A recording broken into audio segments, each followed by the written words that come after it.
Tahu nama lain bagi penanggal kat tempat yang lain? Kat Semenanjung Malaysia, kita panggil dia penanggal. Tapi korang tahu tak, hantu ni legend satu Asia Tenggara. Lain tempat, lain nama dia. Kalau korang pergi ke Sabah, hantu ni dipanggil balan-balan. Di Sarawak pula, ada yang panggil balan-balan atau engkalan. Hantu ni dikatakan suka menyamar jadi manusia waktu siang dan cari mangsa wanita bersalin waktu malam. Terbang ke jiran kita, Indonesia. Di Kalimantan, benda ni dipanggil kuyang. Kalau di Bali pula, versi yang lebih seram dan ada ilmu hitam dipanggil leyak. Leyak ni siang dia manusia biasa, malam dia boleh cabut kepala cari darah. Di Thailand dia dipanggil krasu.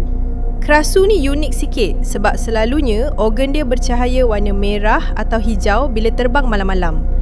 Dan di Filipina, saudara dia dipanggil manananggal.